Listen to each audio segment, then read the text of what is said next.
Rideshare drivers need to see taxi drivers as extended family. They are your friends.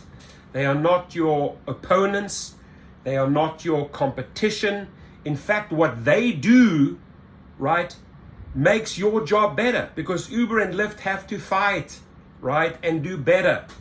So I never ever approach a taxi driver as a foe, always as a friend. And I have spoken to thousands of taxi drivers, no kidding, worldwide. I go up to them and I talk. Many taxi drivers come up to me and say, thank you for recognizing us. Thank you for acknowledging us. Thank you for supporting us. I want taxi drivers to know that I'm 150% behind them. Always have been, always will be. And if taxi drivers ever want to come on my show, or if taxi organizations want to come on my show, you are always welcome. I mean that, right? So I was just recently in Paris, couldn't really find any Ubers, and met the most amazing taxi drivers. Actually had a conversation with several taxi drivers, and I want taxi drivers to know that these companies try to put you out of business. They try to bully you, they try to squash you, they try to destroy the taxi business. Not the drivers, dear taxi drivers, not the drivers, not the rideshare drivers, but the company's strategies try to outdo these taxis in various cities. Now, Uber, like a little BITCH, is crying for taxi drivers to come on their platform. I want every taxi driver to know that the people that try to stab you in the back are now cooking you dinner. Right now they're cozying up to you. Now they want you to come and sleep with Uber. No. Absolutely no. German, nein. Russian, niet. Wherever you are, nada. Nothing. Right? Don't do it. Don't sleep with the devil. Be your own taxi driver. Do well.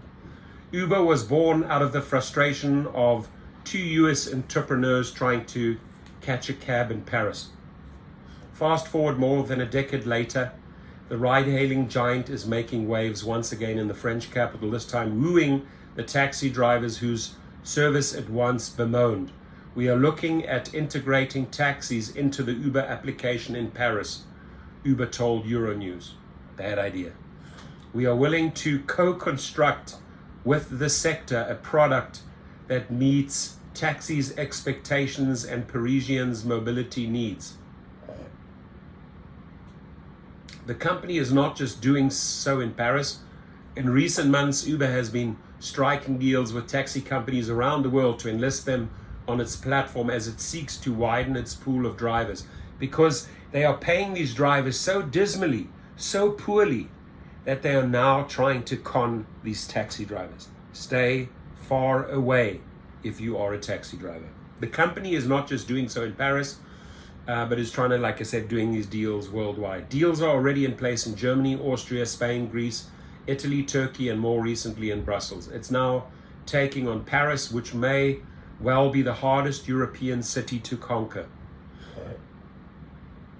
Nobody can forget what happened in 2014 and 2015 and the monumental blow that Uber Pop dealt to the French taxi market.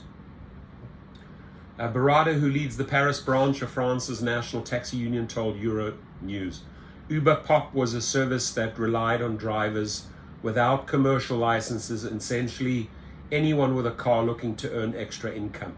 In France, the service was eventually scrapped in 2015, but the national rules covering the way Uber operates, particularly regarding how drivers acquire a professional driver's license, were eased.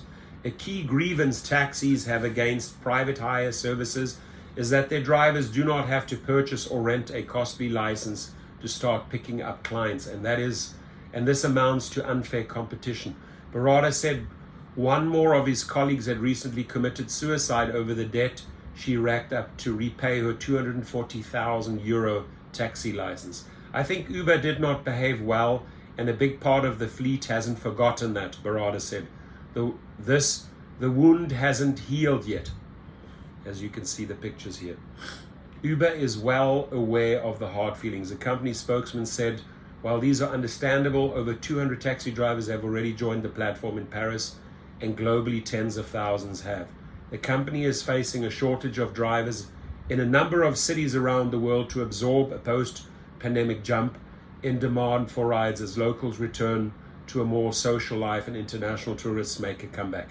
The company argues that adding taxi drivers to its app will create a bigger pool of drivers and reduce waiting times, while taxi drivers would have more opportunities to find clients when they aren't picking up much business at taxi ranks or being hailed from the street. Uber has even set out a target to get every taxi driver around the world on the platform by 2025. Good luck, Uber. You can read the rest of the article, the link below. Please comment if you are a taxi driver. Please comment if you are a rideshare driver. How do you see this play out? Do you think this is a good idea? Do you think that the two should collaborate after a pretty tumultuous history past?